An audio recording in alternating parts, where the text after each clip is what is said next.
So, Kojo, when you come to Obuasi, as we speak now, the situation is a bit calmer compared to yesterday when the incident broke.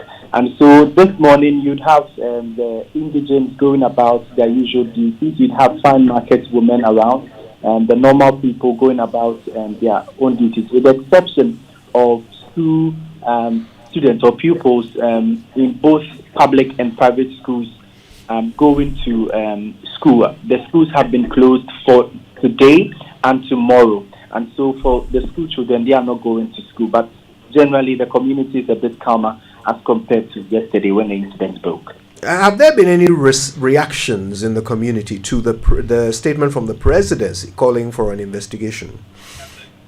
Yeah, definitely, Kojo. There's been a reaction from the miners themselves with regards to this investigation, because when I spoke with them, they were telling me that they needed to know who actually gave the command for the military to open fire on them, because from my interactions with them, they tell me that the commander on duty at the time when they encountered the military had received a call. They don't know the person who called them. But right after the call, he opened fire on them. He cocked his gun and then opened fire on them. So they really want to know who actually made that call or gave the orders for them to be fired at.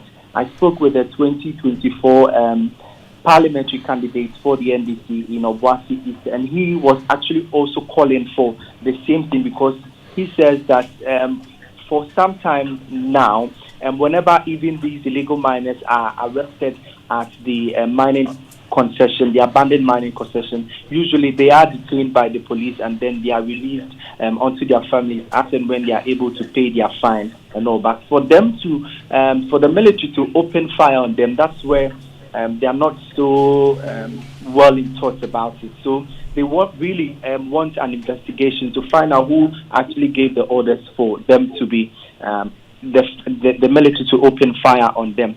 And right. With respect to the medical treatment bearing the cost by Anglo Gold Ashanti, this has really come as a relief for them, because most of these illegal miners, they are unemployed.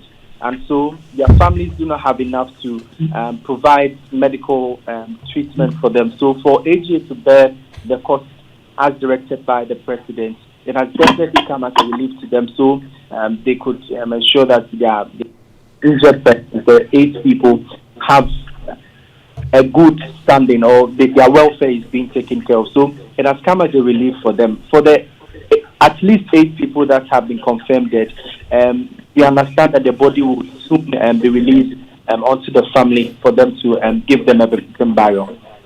Right, Bright, clear up something for us. The statement from the military says the shootout led to the death of 7 illegal miners and 1 seriously injured. The Anglo Gold statement says the same, 7 shot dead. But the presidency says up to 8 lives.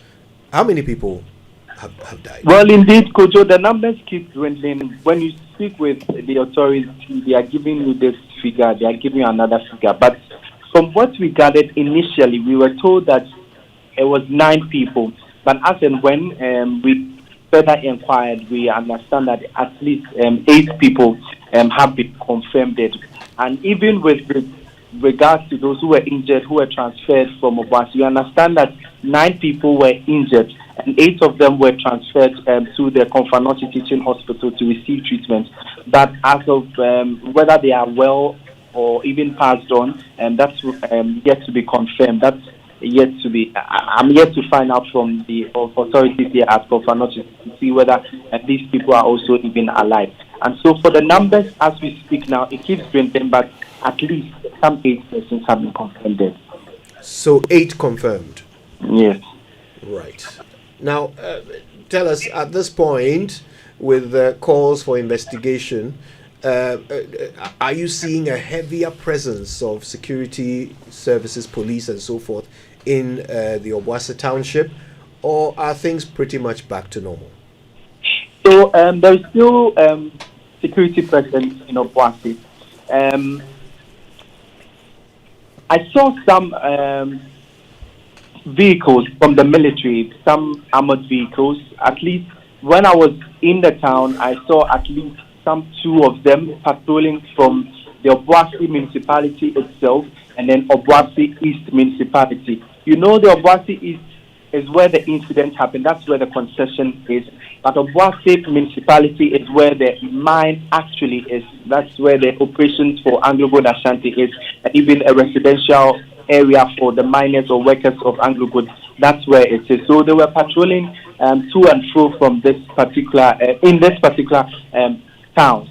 When you go to the police stations, even in Obuasi, you'd find a lot more of the police officers around, because yesterday when I was there, I saw a vehicle, a police vehicle, moved from the Ashanti South Police Command to give more security presence on ground for the people to be protected, because the people were calling for heightened security, because even one of the shops nearby was torched when the illegal miners set ablaze a vehicle. We understand it crashed into the shop and then it set it ablaze, and the properties in there were all destroyed. And so the residents themselves were calling for heightened security. So as we speak now, there is a lot security presence in Obuasi, Kojo.